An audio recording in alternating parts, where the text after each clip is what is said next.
because we have good weather coming. So thanks. So our painter said it would take him about a week to finish it. Then Andy, I'm looking to you to get those gold lettering for us. We can sit down and talk about that. That's going to go on the side. And once we get that done, our painted windows, and I know a lot of you have seen them before, they're the ones that Emily Smith has done for us that show passengers in the car. They're all going to go back into the windows, and that will be complete. And then our storyboards that will run around both sides of the train will be completed very shortly after that, and that project will be wrapped up. So we're very, very excited. It's been a long time coming. The second project that we're right in the middle of now is the Strawberry Street Plaza. That plaza project got a DIG grant through DHCD of $75,000. In that $75,000, you'll see in the detail when we got it, when we have to close by. But I think there's a lot more to it, because a lot of people ask me, how could I spend $75,000 on umbrellas and picnic tables? The picnic tables are up in the plaza, and before we even got them together that day, people were sitting down, enjoying them, having their ice cream, having their sandwiches, very, very happy. The reason it's $75,000 is because the umbrellas that we're putting up, John insisted we look at only hurricane-rated products. So they are hurricane-rated. The umbrellas alone cost us over almost $43,000 for 4 umbrellas. So we quickly are adding up. In that grant, I added an upgrade to electrical in Strawberry Street Plaza, because the more events we have, the more we're going to have a need for electric, and we already know that every time we hook up those snow machines at Festive Fridays, we blow a fuse. We won't be doing that anymore. So I also rolled into that grant for money for wayfinding, because a lot of people complain that the lot behind the plaza does not get enough usage because people don't know it's there. So I rolled in also money to do wayfinding from it, get everybody going in the same direction. So that will be all completed at the same time. And then in the spring, we will be putting footers in this fall for the umbrellas, because they get a 4-foot footer put in that maintains the integrity of the poles. They'll get installed in the spring. They'll put the umbrellas on in the spring.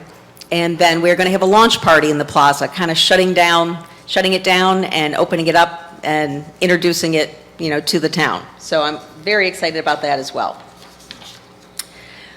We have a couple of other projects we are also right in the middle of.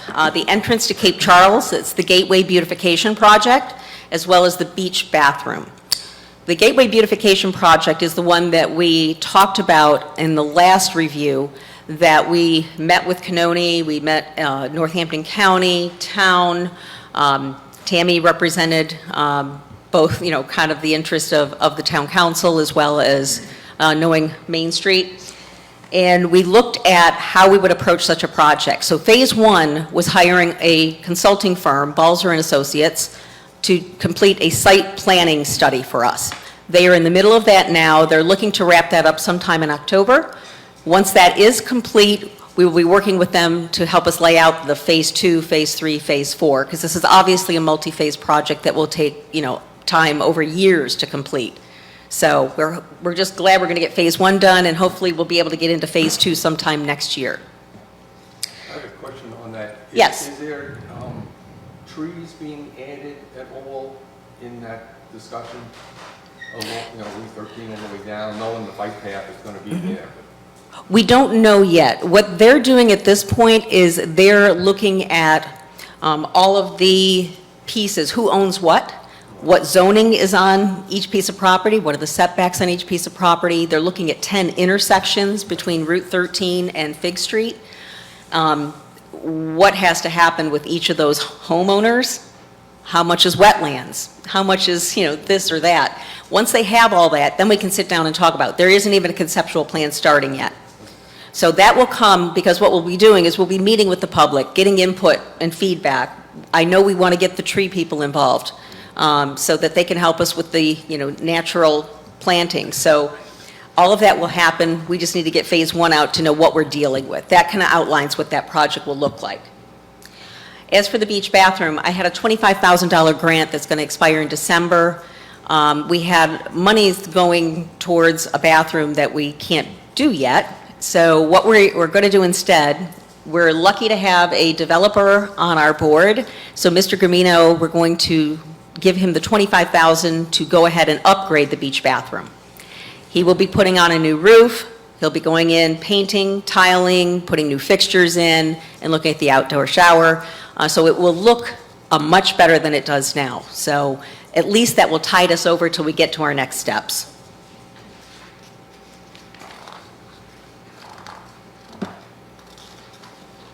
This year, we did our first Giving Tuesday program, and I'm happy to say we raised enough money, which totally shocked me, that we got 2 new wheelchairs instead of 1, and we were able to upgrade the 3rd one that we already had.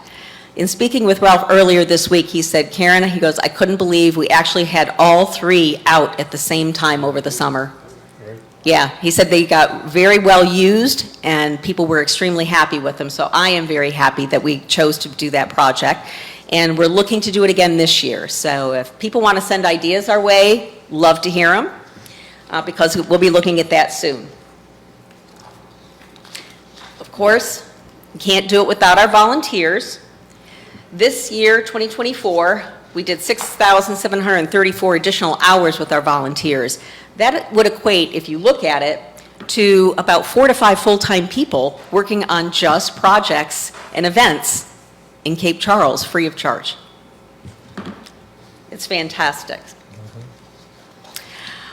In your packets, I have a couple of different things. When we're talking about marketing of Cape Charles, we're at a point now, we've hit that sweet spot where before we just were trying to market to as many places as we could think of that we thought would be good places. Now that we've had some experience and we've gotten some things out there, we've gotten response, we now are using more data-driven tools than ever. We've got 2 that we primarily use. One is Placer AI, and the other is Arrivalist. Arrivalist is a grant that we got that really didn't cost any money. It was a $5,000 software that we applied to have for a year. So VTC allowed us to take that product for a year, and we have used it extensively to look at different, and you're going to see it in your packet. When we get to it, I'll point that out. In this one, this is the Placer software, and this is just an example. There were other dates in your packet, and I can pull any date you like. This just happened to be last year's Festive Fridays, and we did the previous year, 22 versus 23. So you can see how many people, were in on that Friday night, what date it was, and how it compared to the previous year. And last year we actually had 5, so.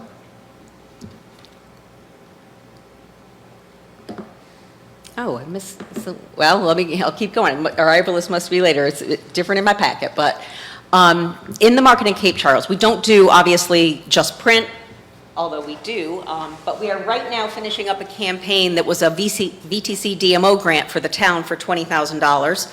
And that we ran a lot of different campaigns and did a lot of social media ad work. But the one we're just finishing up right now, we went into Delaware today because a lot of the feedback we got was that the higher end individuals that we're trying to reach out to now, the ones that are not in retirement yet, but they're in their 50-ish, thinking about where they might want to be, and will go out in the fall, winter, and spring and take weekends and short getaways.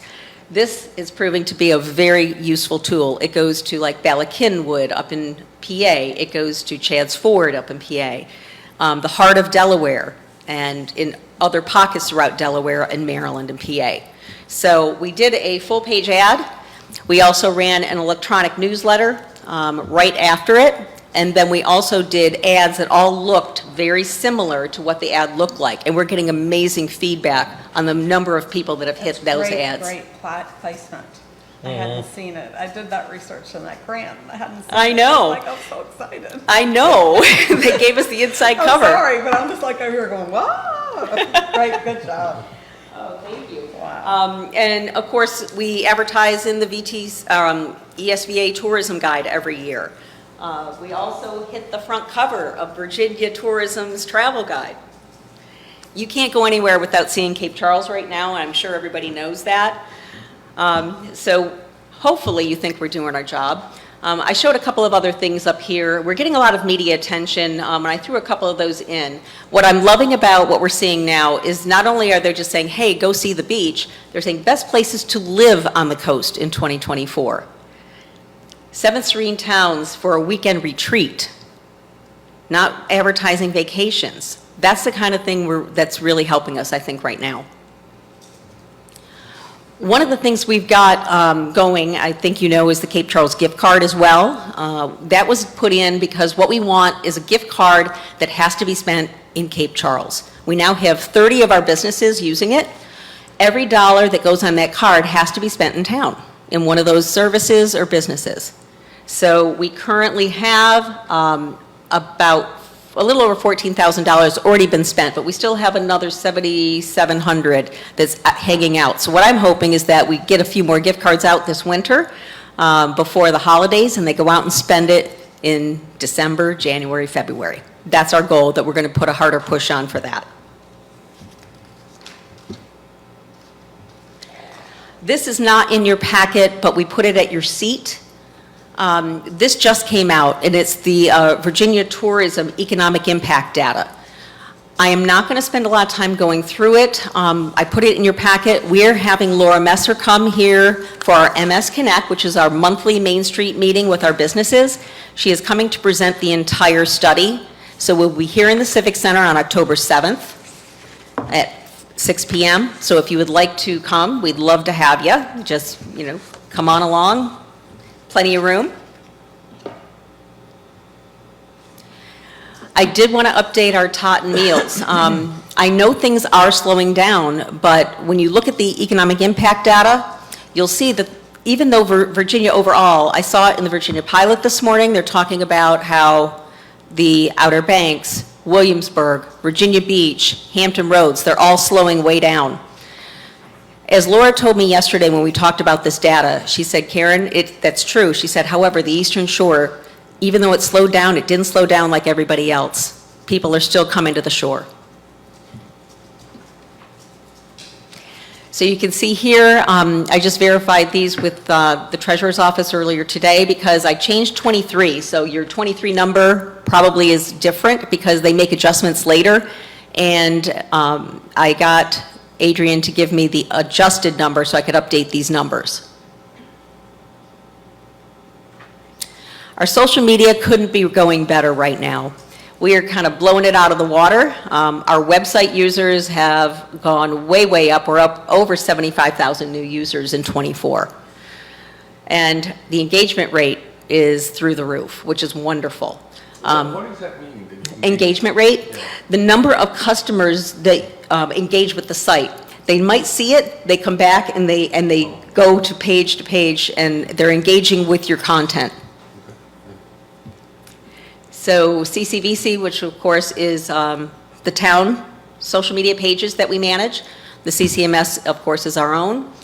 And we both have Facebook, 2 Facebooks, 2 Instagrams. I'm going to turn it over to our treasurer and let her tell you about the financials. Thank you. Hello, I'm Jerry Taylor, for those of you that do not know me, and I'm also the co-chair for Organization for Main Street.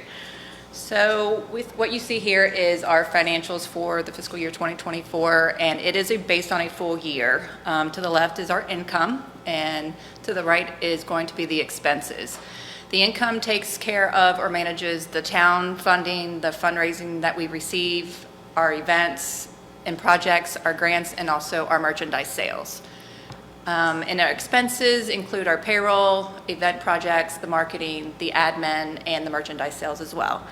And I know that there's a difference in the income and the expenses because our budget is a working budget. We have to spend the money in order to get the money back from the grants.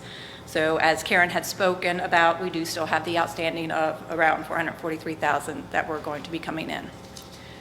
So, is there any questions?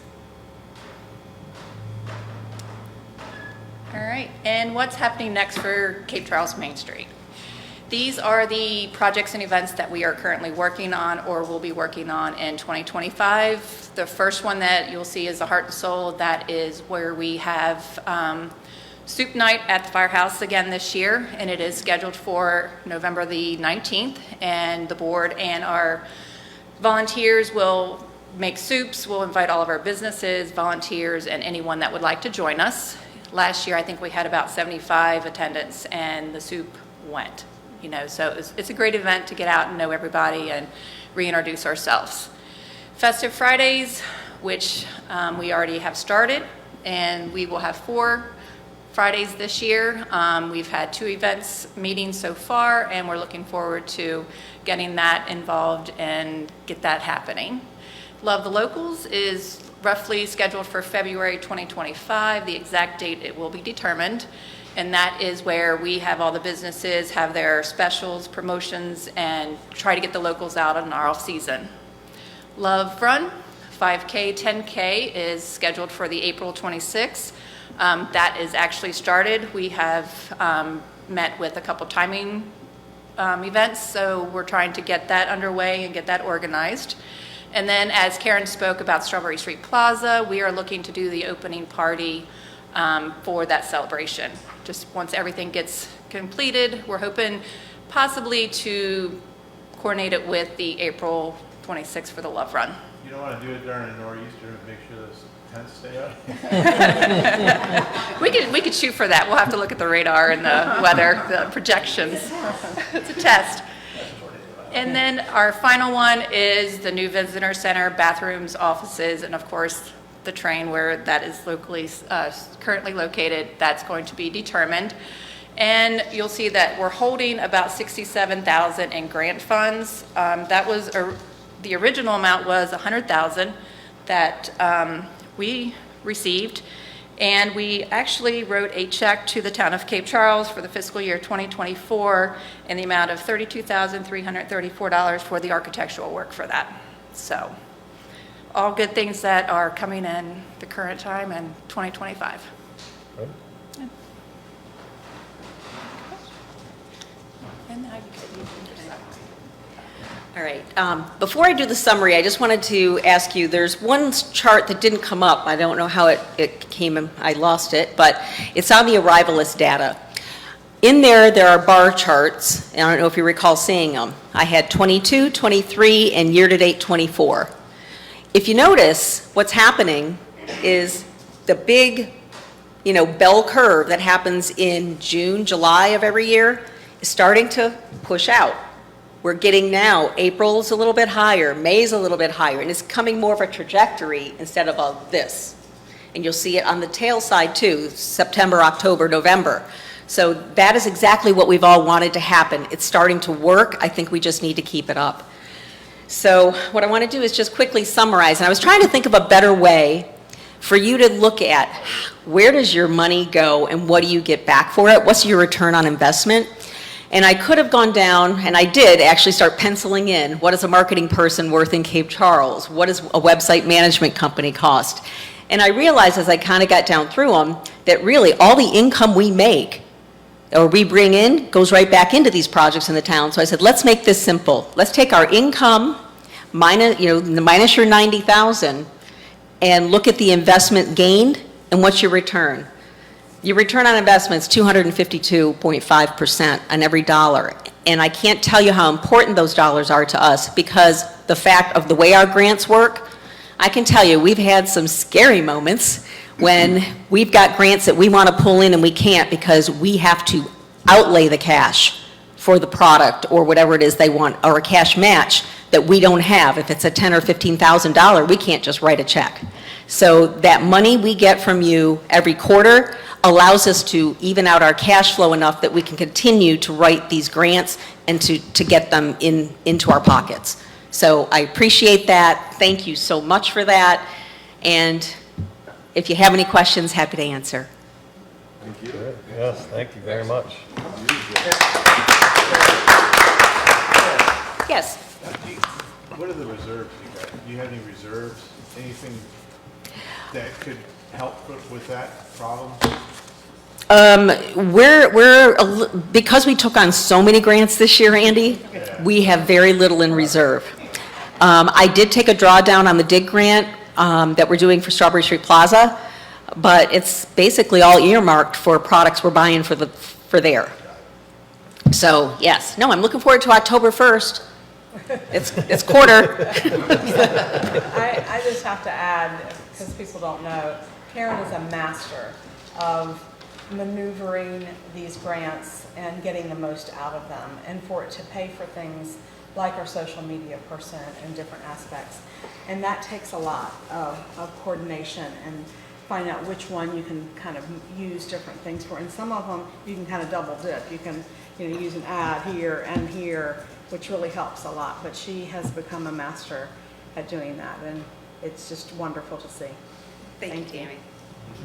Thank you. I'm going to chime in to one of the other, I think, really big successes that I want to congratulate Main Street on is the merchant involvement.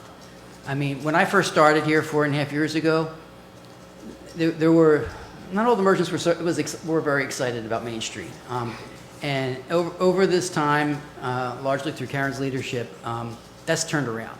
And all you have to do is go to one of the Connect meetings, and you can really see that.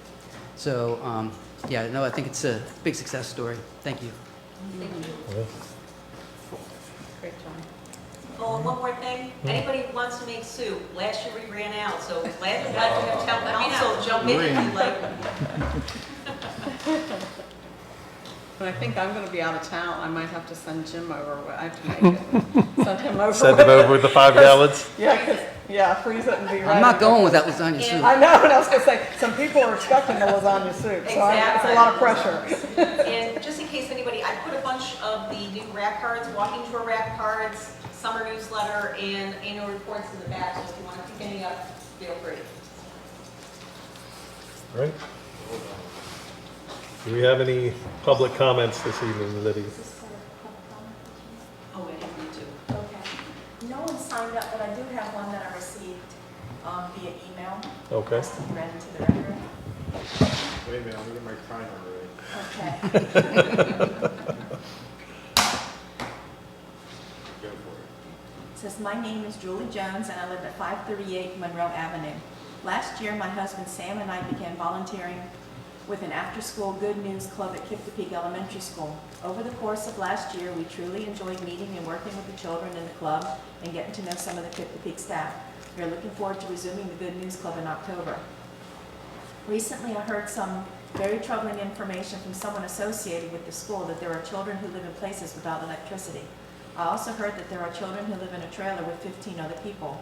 And one of the little girls in Good News Club last year lived with her family at the Peacock Motel on Route 13. When you drive by the Peacock Motel, there's a little blue plastic kiddie pool in front. There are hundreds of houses in Cape Charles that are sitting dark and empty now until the tourists come back in May. These houses are all running electricity to maintain air conditioning and heat, even though they are empty. There is a little house in our block which 3 years ago rented for $400 per month, which is absolutely in the range for affordable workforce housing. Last fall, it sold for $334,000. A lot of work was done on it and became a short-term rental last spring and summer. It's now on the market for just under $700,000 for a house that is just over 1,000 square feet. There is an 8-bedroom duplex also in our block which sold for about $450,000 3 years ago. A lot of work was done on it and it became a short-term rental. Now it's on the market for nearly $1.4 million. These are examples of gentrification on steroids, and there are many, many more examples of this in town. These homes were purchased at a price that could have had minimal work done to improve and update so that they could have been used as long-term rentals as they were previously. But if someone is purchasing an old house here with the intention of making it a short-term rental, then just making it livable is not enough to compete with other existing STRs. So a lot of money is spent, and when the number of rentals doesn't materialize, those houses go on the market at greatly inflated prices and probably are no longer a house that a family might purchase to live in or even rent out long-term at a reasonable rate for affordable housing. Unless you have a personal connection to the Northampton County Public Schools, there is no way for you to know how dire the living conditions are for families with school-aged children. It was only recently that I became aware of this. Until 2019, there were no short-term rentals in our block. Since then, about half of the homes have been converted from long-term rentals or single-family homes to short-term vacation rentals. The Northampton County School Bus used to come down our street because there were kids who attended the public schools. Now the only children are those associated with the vacation rentals and our neighbors' grandchildren when they come to visit. Our beautiful little town has a wonderful playground and park and a beautiful beach. The children who live at Seabreeze used to play there, as well as the children and grandchildren of our neighbors. In the summer, there are children everywhere, but from now until May, Where are the children? There are still homes in Cape Charles that have not yet been gentrified and which with basic repairs could become affordable housing, probably as long-term rentals. But in order for that to be an option, there would have to be a cap or limit on short-term rentals to discourage.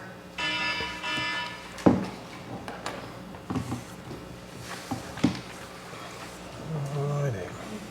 The only one I have. All right, consent agenda, approval for agenda format, approval of minutes, and approval of June 30th, 2024, and July 31st, 2024 financial reports.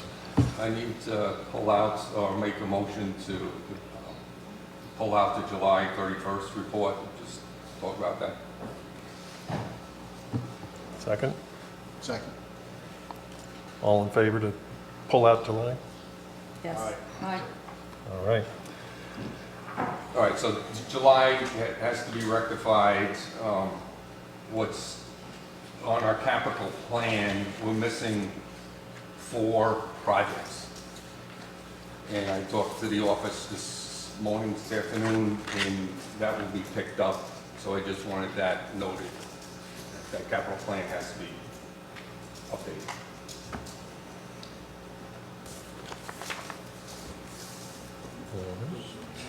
we need a motion for that?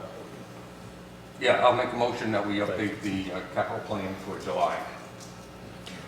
Before you vote on it, just as a comment, we spoke in the office after Paul came up to talk too, and it's just a style or a technique that had been done in the past that we're going to try to improve upon, and that is that I think under prior treasurers, we've tended to recognize some of the budget revenue at the very, very end of the year, which takes it kind of out of sync with what the budget numbers are. It's not wrong, it's just if you're trying to match them up, it's hard to see. So we're going to make an effort to start booking that for reporting purposes at the beginning of the fiscal year rather than at the end. Appreciate that, Yes. really, because you look at the June 30th report and it shows the deficit in our funds, which is not taking Not into true. account some of the internal transfers. Right. All right. All right, so there's a motion and a second for the July 2024. All in favor? Aye. All right. So we have to come back. Yeah, into- back to the consent agenda for the Yeah. rest of it. Yeah. All in favor? Aye. All right, moving on. No unfinished business. New business, reappointment of Building Code Board of Appeals member. So it's fairly straightforward. Bruce Brinkley's appointment is up in November, he's been on since November of 11. Expires in September of 24, and has expressed his interest to continue. We'd love to keep him, and we recommend reappointment. Make a motion, we reappoint Bruce Brinkley to the Building Code Board of Appeals for another term. Second. Properly second. Any discussion? All in favor? Aye. All right, he has He's been, been on that since 2011. Yeah. Which is- we really Amazing. appreciate it. all right, recruitment of firm contract awarded. So, Mr. Mayor, as you recall, back in July, we issued an RFP for a recruitment firm to help us with all executive recruiting efforts that might come up. We put together a committee to review the proposals. We actually got quite a few very good proposals. It was really hard to choose between several of them, but I narrowed it down to 2. I called both of them, interviewed them, and it was the consensus of the committee that we recommend Baker Tilly Advisory Group, primarily because of their experience in Virginia. Our second runner-up was very, very good as well, just didn't have as much experience in Virginia. I think that was kind of the deciding factor why we went with Baker Tilly. Cost was roughly the same. Now remember, when we solicit this type of contract, it's not a bid. It's based on qualification. So we don't know how much the costs are up front. The committee meets, we pick based on qualifications, then we interview them and negotiate. Our second choice option was slightly cheaper, about $1,500 cheaper for a full meal deal kind of package, but close enough. We would still recommend going with Baker Tilly. so that's for the broader scope. Now, the way that works is essentially we just keep them on in reserve. This contract doesn't cost us anything unless we use them. So each and every time, at the town's sole discretion, we can pull them in and say, you know, we have a vacancy in one of our executive positions. We can negotiate the scope of work. It can be, you know, the full scope with guarantees, or it can be something shorter. And then each individual engagement would then be awarded separately. So the first part of this item is to award the general contract, just the overview contract, that's good for 2 years with 3 one-year extensions. So it could go for as long as 5 if everyone agrees. But also tonight is request approval of the first engagement letter. And I just wanted to, I really haven't said anything publicly up until now. It's not been a secret, but I just wanted to formally let everyone know, the public know, that I have informed the council that I intend to retire next year. So we're not in any immediate rush, but you know, it's going to be early next summer when I anticipate retiring. So what we'd like to do is engage Baker Tilly with the recruitment effort to seek my replacement. So we have plenty of time to do that in a measured way. The goal is to have someone on staff before I leave, so there is continuity, and I can hand things off right around budget time, so that I would hope that we'd have my replacement here in time for the budget meetings next year, to sit through those budget meetings. So yeah, it's so that process will be starting soon. The recommendation for the first engagement for my replacement is the full scope that they offer, which includes certain guarantees, so that if something doesn't work out, they'll do it again for free, that sort of thing. I did provide you their proposal last month to review, and I would recommend approval of both the long-term contract and the first engagement.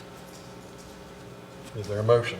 So moved. I'll make a motion that we approve the long-term contract and first engagement for Baker Tilly Advisory Group. Second? Any other discussion? All in favor? Aye. All right, so moved. All right, next. Cape Charles Volunteer Fire Company, matching grant discussion. So this is a discussion item. We were going through the budget process. You had indicated a desire to assist the fire company with the purchase of a new fire engine. We had talked about, you know, what would be involved with that. So I drafted a letter. It's in the packet of what the terms and conditions were for the council to support the grant.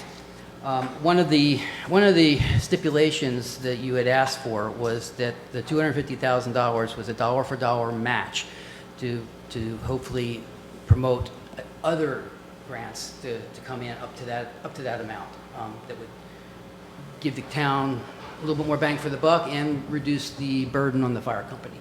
That was the original intent. Ryan can speak to this in a minute, but an opportunity came up for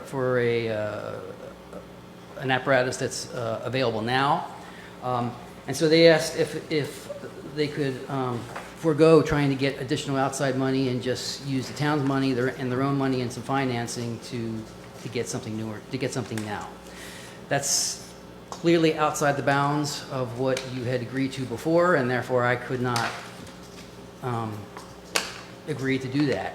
So what I'm seeking your discussion and advice, guidance on that, if you should choose to go in that direction. Remember, originally it was the expectation that it could take several years to get the grant money and to order it and for it to come in, and so we didn't appropriate the money in this fiscal year. So if this is something you decided you wanted to do, I would have to come back again, this time with an action item that would be a budget amendment that would appropriate the money from the fund balance to do this. So with that, Ryan, do you want to? Yeah, so I had reached out to John to talk to him and the town for advice if this would be amicable for us and the town council to even consider at this point. So just a little bit of background. I've got some additional information I didn't have when I originally reached out to John that's needs to be brought up as well. So we had started the process of getting a contract in place for a truck, and we were looking at 2.5 to 3 years like we'd previously discussed for that. In the process, the company we're working for, which is E1, which is what our current apparatus is, the manufacturer, said they had a stock truck that a contract had been canceled on. The purchase price of that truck is $825,000. So that's about that $825, $850 range we had talked about back in February. Something that was a bit surprising to us as we started going through this contract phase and getting something in writing and getting a number is the cost increase over the next 2 to 3 years is a lot more than we expected. There's a couple factors in that. Apparatus lead times are not coming down. We're still at 3 years to get a new apparatus if we ordered one from the factory. There's a new emission standard coming out in 2027 that adds complexity to diesel motors. Not to get into the details of it, basically we have to superheat air in the air intake when the motor turns on. There's all kind of complexity, batteries added. So there's additional maintenance that would happen with that truck because of that motor. The unfortunate part, if we do a truck in 2 to 3 years, is they're going to be the first ones coming off the line with this new technology. So there's some risk there that, are we comfortable as a department buying a truck that's 20-year lifespan with new technology? We don't know. Nobody knows. The manufacturers have not really released a lot of specs yet on that. That alone adds $30,000 to the truck, just the motor. In addition to that, we're looking at $989,000 base for the truck. So additional cost if we do order 2 to 3 years from now is $189,000. So a large part of that is going to be negated if we wait, because we're just going to be catching up to raise that money just to pay for the truck that we're paying for if we bought one today. In addition to that, the truck we currently have does have some maintenance issues that we're looking at about $20,000 in maintenance that needs to happen. The ABS brake system has gone out, so we need to probably get that addressed. Truck is still drivable, still functional. It's just when we drive the truck, we have some other things we have to think about in the back of our minds. So we're looking at if we decide to proceed with this today, we could have a truck in our bay in 60 days, replacing the 25-year-old apparatus we do have for $825,000. Or if we do need to wait, which that's fine. I mean, that's what we're here to discuss. We're looking at about $209,000 in maintenance to the current truck and additional cost with just inflation and this new motor in that apparatus we'd order directly from the factory. So it kind of puts us in a position where complete visibility for you, we do have $300,000 in cash and reserves, plus all of our operating expenses through our fiscal end year, which we follow the town and county's fiscal year for our budget. We are not comfortable writing a check for $250,000. That would put only $50,000 in our reserves. Not comfortable with that. So our proposal is with the $250,000 grant from town, plus $100,000 cash from us, leaving $200,000 in our reserves, plus our operating costs for the year. The remainder would be finance. So it's still a match dollar for dollar, but part of that match would be through a loan or through financing. So that would put about $500,000 loan. We're looking, currently we would finance it at 15 years. The payment would be about $48,000 a year, which we're comfortable with. With that being said, of course, our goal is to continue to fundraise Grant Wright and have that paid off in 5 years. A couple things that have happened since it's been 6 months since we last talked. Bay Creek has released an additional 150 home sites. The growth is not stopping.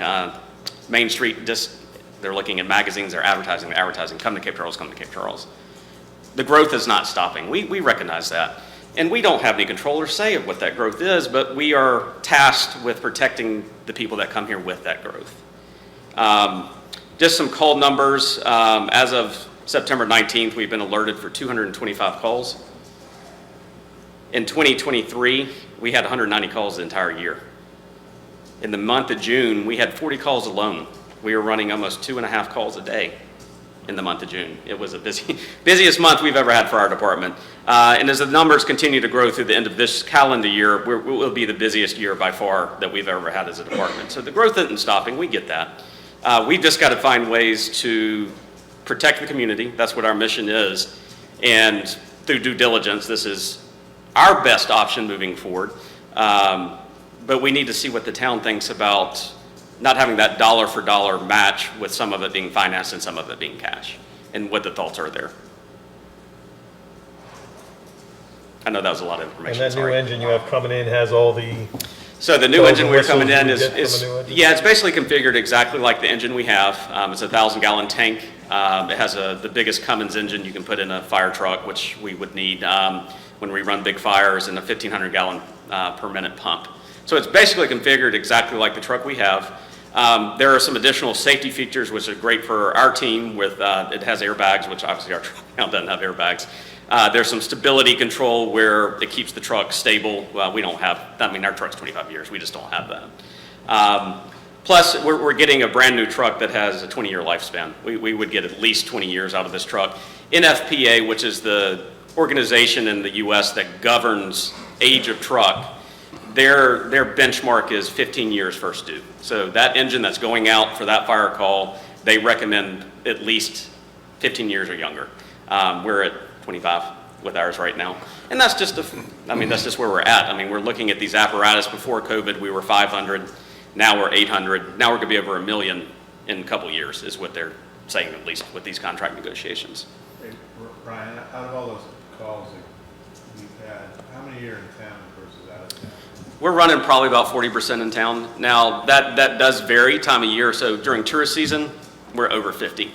So that shoulder, April, May season, and then June through August, we're about 50-50. But once we get out of that shoulder season, more out in the county. We got a lot of deer accidents, the rut's starting here pretty soon. So, we get a lot of those. Matter of fact, we just had a fire up in Machapongo last night that our team had gone up with tankers to help those guys out. We tanked water up for them to help those guys out. So it varies with season. Yeah, I was just getting at it because, as you all know, traffic on 13 is constantly increasing. It's not slowing down either. Yeah. It's growing. That thoroughfare is continuing to grow as well as we get growth, and people find that as a shortcut to avoid 64 or 95. Exactly. Yeah. So. I wanted to just add, because when we discussed this the first time, one of the things I promised to do is to meet with Ryan and talk about grants and some of the challenges that come along with that. And we've met several times. Sure. The motivation from the fire company is very strong in moving forward. It's the first time I've really seen that interest in pursuing the grants and the support. It just hasn't all come together quite yet, because it is sooner. One of the conversations that we're really working on is through the county, because just as Andy's questions reflected, a lot of what We do it in the county. what you're doing is serving the county. Yep. And yes, you get some allocation from them, but not significant for what's there. And in these grants, they just ask what your population is. And we all know what our population changes to in the summer, also Yep. with what you serve in the county. So I just wanted to just add some of that backstory, that they've really been working hard in moving forward on some of that action and getting them a lot of good advice to do that. It just hasn't fallen into place. We didn't expect this. No, we didn't. It is a gift and a curse at the same time, I guess, with the money portion. And I've met with Charlie actually last week about funding from the county, and there's some action items that he has requested from the fire committee that we do have in Northampton County. So there's some things going there. Our grant cycle is March of 25. We missed the previous grant cycle for writing for grants for fire trucks specifically, and that's a rural development grant through Homeland, and then I think FEMA is who runs those grants. A couple other things that we've been doing as well. We're looking at starting up our auxiliary for the first time in 35 years. We've actually had people come to us out of the community and say, what can we do to help? We're getting that visibility, but it's going to take some time to get that started up. And I hope that continues, and if we move forward with this, that goes back to, let's get this paid off in 5 years. There's activities that we can do locally. And you got to keep in mind, this is just one of the 2 trucks that need to be replaced over the next 10 years. This is the cheap one. The next one is our rescue engine that has all the extrication tools for car accidents or extrication from farm equipment or houses. We're looking at 1.4 million today on that. That just scares the hell out of me. So that one, I think we're going to focus that FEMA rural development grant on that truck moving forward, because that'll never happen. We'll never get 1.4. That's just insanely expensive for us. So, you know, if we're able to do this, the grant cycle continues. It's just not for this specific truck. It's for the next one in line that is also 25 years old as well. Hey, Brian, is there a possibility, what are you gonna do with the old truck? Can you sell it to relieve your cash burden? 20,000 maybe? Really? That's amazing. Wow. So we're talking Just about like the a used maintenance, going back to the maintenance of, we have our ABS system, and there's a engine brake that helps slow the vehicle down that's not working properly either. We need to put probably 20,000 into it. Well, it's not even worth 20,000. You know, what happens a lot of times with these farmers will buy these trucks and they use them as water trucks on the farms, or they gut it and pull the motor out for something, or these watermen a lot of times will pull the motor, the diesels out of them and use them in a boat. So there's no value in the truck anymore. It's worn out at this point. I had asked that when we were beginning talking to our E1 rep of, all right, well, where can we get this? I have all set. He's like, maybe $25,000. So yeah, it's unfortunate. That's probably where most of the money's going to come. Yeah, it is. We have brand new tires on it. We just spent, gosh, $5,000 or $6,000 on tires for that one. They changed the regulations on us from 10 years old to 7 years old for tires. So we're playing catch up on that. And then you're also working on your annual campaign, and annual giving. So the annual campaign is going out in the next month or two. So we do a mailer every year. So that goes out every year, and that will continue to go out.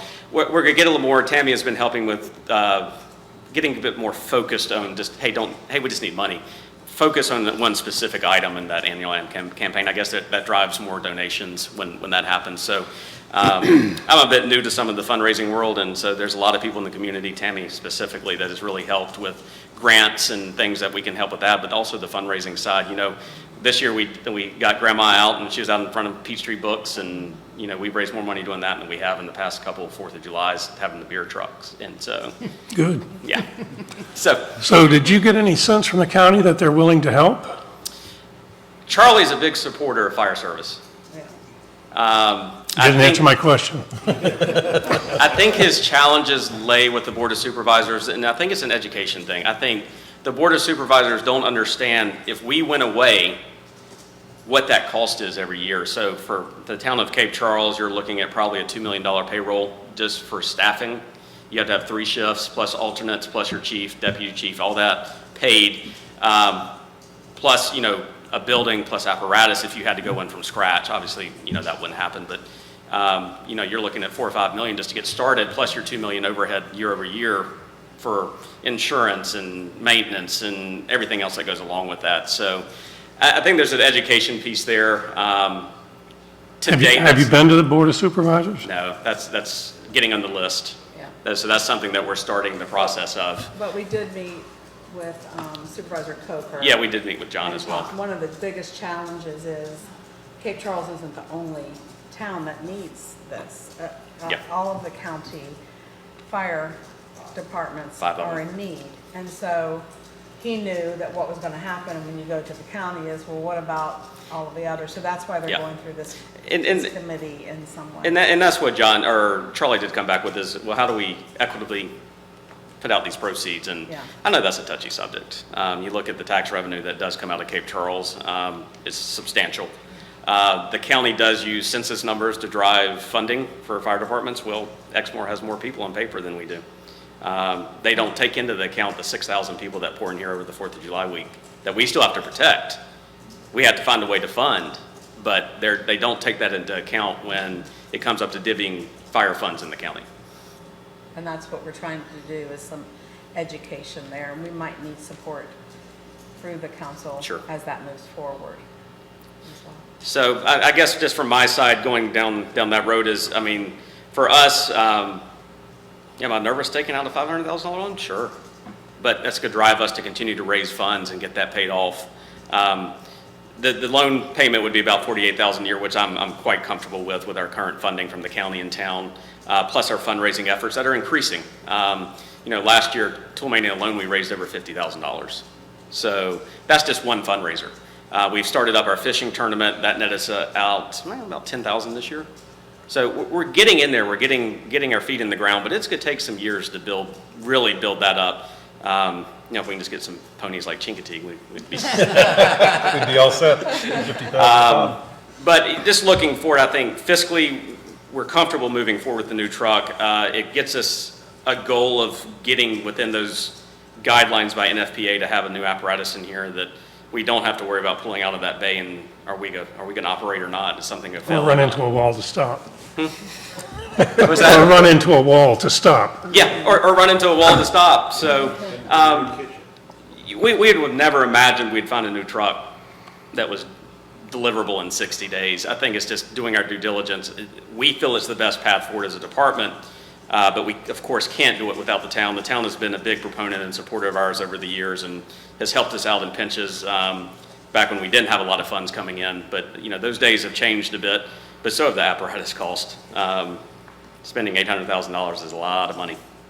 But we're here to protect the people in the town, and we need that equipment to when we're sending a crew into that building, we don't have to worry about our fire pump failing and those guys being in that building with no water. It's the reality of what we are today. I mean, that's something that we all have kind of tucked away in the back of our minds. So is there consensus on council for me to bring a budget resolution back at the next meeting? Well, personally, I see that if we wait, the 250,000 that we're pledging wait. goes to 40,000. If not more, or less, because we really don't know what the numbers are. And we haven't finalized those contracts. And the big wild card in that is we're estimating 25 to 30 for this new motor. Nobody knows. These Cummins is the big manufacturer for a lot of these diesel motors. They haven't released the numbers yet. So, we're guessing that's what it is. But yeah, there's a lot of question mark that, the best case is $1 million right now, I think. Just like you said, you don't want to be the first one to try it. No. Chief back there would not let us buy the new, the first one coming out of the factory. I think that I was one of the people, when we first talked about this, that I wanted to see the match and or effort. Sure. And what I've seen and have had the opportunity to work with is the effort to do that. It just hasn't all come together yet, and I know how hard that is. Sure. So if I hadn't seen the effort, and if I hadn't seen how hard you and the team have been working toward that, I would be hesitant, because I was hesitant in the match. Yep. I was one of the doubters of that, and you've proved me very wrong in that, and I'm impressed in moving forward. So I would encourage us to support this if we can. And the fact that you're starting the auxiliary again, I think there probably might have been one years ago, and I personally have always 90s. wondered why there wasn't. And I think There's a lot of volunteers down here. and not to weigh into this second home primary residence, we're getting more full-time people in town. I'm seeing it, especially, I live in Bay Creek, so I'm seeing it more and more in Bay Creek, where we're getting these full-time residents that they want to be engaged in town. So, and then also with that same breath, we have some second homeowners here as well that have come up to the station and, hey, we're not down every weekend, but hey, can we come when we're here to help wash a truck, or can we help when we are here to do this or that? Please let us know, and here's my contact information. Right. So everybody is getting engaged. It's not just the full-time, it's not just the second homeowners or the tourists that are coming in for the week. Everybody is starting to see visibility and get engaged now, and it's great to see that is coming back. So is there any objection to me bringing back a budget resolution next meeting? No, if I have to swallow the pills, I might as well swallow it today. I know it's hard over there, Paul. Andy, the fix is this damn brake. Every time you turn from Randolph to Plum. Vibrates the house a little bit. Like a train going by. It's not on a given schedule though, that's the problem. This is terrible. Okay, I have my direction. Thank you, Ryan. Okay, so I guess my question, working with the dealer, so I'm assuming this would be brought up at next town council Yes. and so funds would be released shortly thereafter? Yeah, I wouldn't be able to do it until then, but yeah, shortly right after that, yeah. Yeah, I'm fine. That timeline is fine. And we've already talked to our dealer to say nothing is done until tonight to see what the direction of the town was. But I appreciate council's help with this, John, as well, giving guidance and moving forward. And look forward to working with the town over the years to come. Great. All right, thanks, everybody. Thanks, Ryan. Thank you.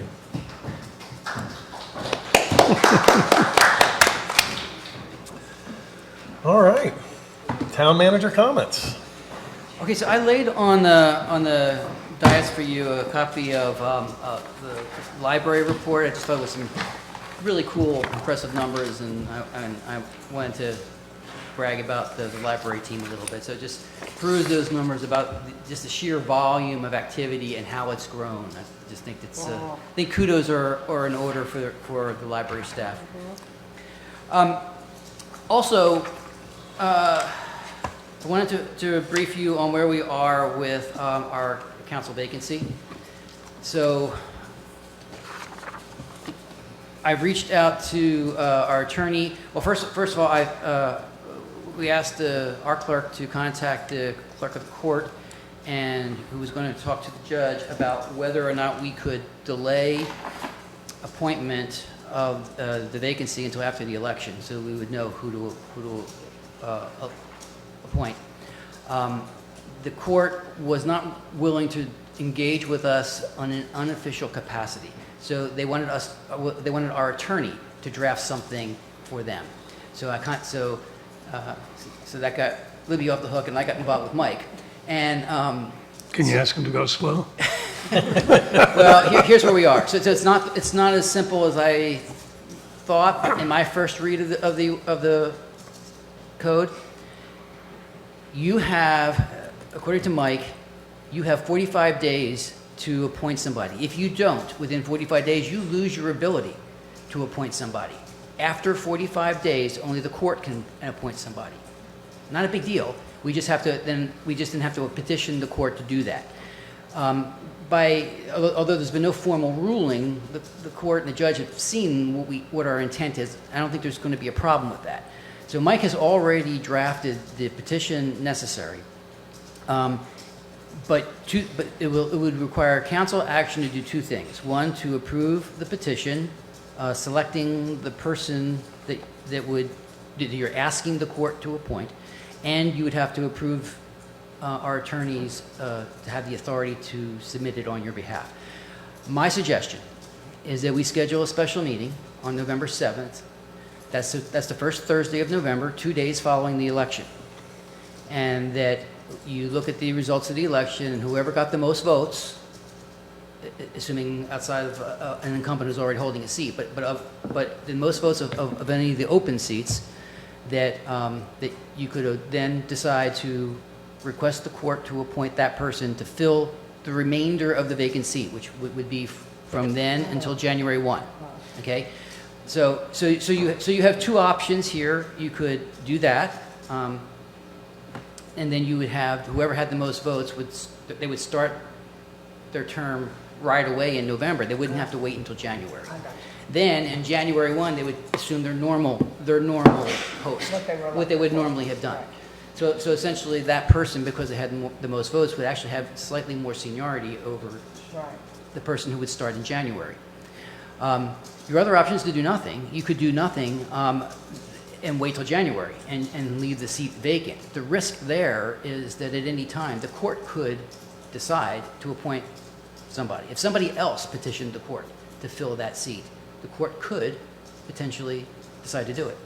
So my suggestion is that the council maintain control of this, that you allow the original 45 days to expire in the interest of hearing what the public has to say, and that we call a special meeting on November 7th, and then you can make a motion to file a petition to have that person appointed right away. Is that okay? Okay with me. Yep. All right. We're gonna have all our ballots counted by that 2 days later? We better. They usually do that, right? Yeah, given the environment today, right? Well, I mean, it's your call. I'm saying, what I'm saying is, if for some reason we didn't know, we can delay that meeting. We call another special meeting. I mean, so for now, we'll plan on the first Thursday of the month, because that's when we normally meet anyway. Okay? Mm-hmm. Yeah, I don't think a recount's gonna take that long. All right. I wanted to report back on our recruitment efforts for the harbor. We ran the we just ran the first advertisement once, just last week, and we've already gotten several very good Excellent. possibilities. So I am cautiously optimistic, considering the time that we still have left, that we're going to be able to find some good people to fill those positions and make that transition. If any of you didn't notice the docking rate, look at the numbers compared to last year's dock. That's a big jump down. That's not good. Also, as you know, my assistant position is vacant, and we're advertising for that, and we're getting applications for that, and we're going to be interviewing soon. However, because that position is vacant right now, I do have to unfortunately make the call that we will be canceling the Halloween Hootenanny this year. There simply won't be enough time. By the time I get somebody on board, and there's things that have to be ordered, and vendors that have to be lined up, it really has not been something we've done for very long, but it has turned out to be a very popular event. And so, by all means, we will make every effort to bring it back next year. So it's just be a one-year anomaly that we won't be able to get the Halloween Hootenanny in this year. We probably should look at putting out something that says that, Yeah, we should, yes. because I think other people make plans. I know we have some businesses on Strawberry that do some events, and they kind of adjusted their timing for that, so this may give them some freedom to do things. And maybe we can work with Main Street. Right. To put something on. Yeah, that will just. That's what I was kind gonna of suggest as well. but Yeah, Just yeah. so that people know and they're planning. Absolutely, we'll do that. And I see one of those those merchants right here, so it's good. And then the last thing I have is,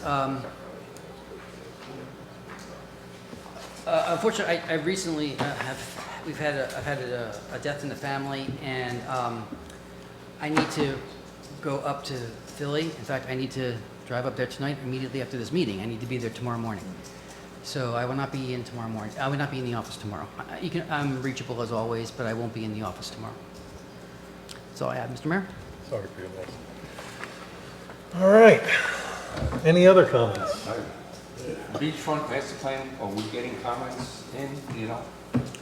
I'm sure we are, although I'm not monitoring. The consultant's doing that. Yeah, okay, he's collecting, okay, but the window is still open, and we're Yes. pressing that people Yes. need to respond to that. Oh, so let me make a comment on that. was gonna I make got one as a well. report from a couple of people that are having trouble getting in. So a couple of things I want to reinforce. If you're trying to put a comment in, you need to put in all the required information, or the comment will not be accepted. So it's the same information on our annual survey. So your name, your address, and your relationship to the town. You know, are you a full-time resident or whatever? So if you don't put all that information in, it's not going to accept it. So that's one thing.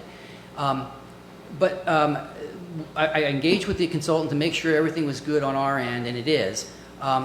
But their only guess at why some people may be having some problems is that if anyone had tried to access it really, really early, and their browser is still holding a cache of that version of the site, it's been updated since then. So if you get comments like that, have them refresh their browser and try again. And Clear then their cache. And you clear the cache, and then it should work. Also, And it really works better on an iPad, tablet, or a PC. laptop. well, that's what I was about to say. Very It was challenging. it is not, absolutely not designed to be used on a phone. It was designed to be done on a desktop. Yeah. That's what it was designed for. You can access it on a phone, but it's cumbersome, and it's Yeah. not what it was designed for. So encourage people to access it on the desktop if at all possible, or tablet's better. So yes, please encourage its continued use, and we're still on track for a public meeting to get in-person comments, to present the results of what we've got, and to get public comments that first week of October. And I'm working with them. I'm sorry, go ahead, Tammy. I was going to ask the format of that, so they'll do their presentation, and then will people sign up to be able to make comment, or will it be town hall style? Yeah. Just so we can communicate. Yes, very everybody. similar to town hall. Okay. Yes, we'll present all the information first, and then we'll have the mics in the room, Right. just like we did before. Okay.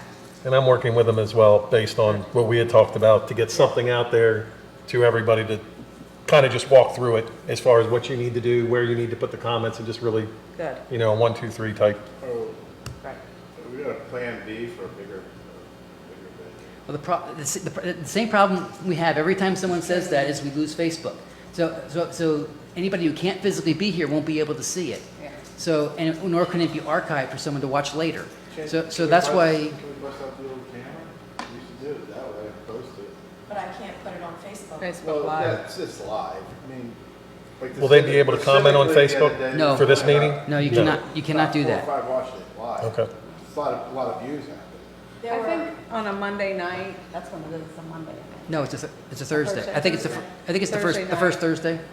Most of our folks that aren't here full-time are going to watch it on Facebook, and we'll have submitted, and it'll be our full-time people here, and we typically can accommodate that very well. Yeah. I mean, we'll push the limit, you know, like we try to. I mean, we'll be safe, but we'll get as many people in here as we can. But yeah, that's every time we have a big meeting, everyone says, let's go to a bigger venue, and we can, but then we lose Facebook, and then we actually we can't accommodate as many people that way. If it looks like we have to turn away a significant amount of people, then we have it again. That's I mean, true. That's We just could- reality, That's true. You could do Yeah. that if you had to. yeah. But we can keep I didn't know track of what that is. Moving on to another comment, please. Paul, you're taking way too much time here. I know. Cape Charles groundwater permit, okay, no longer our concern, it's all Virginia American Water. But what was very surprising is what was submitted with the town and Virginia American Water was not accepted. They basically ran their analysis and said, hey, fluorides in certain cells are too high, and we're not going to allow the additional withdrawal as requested.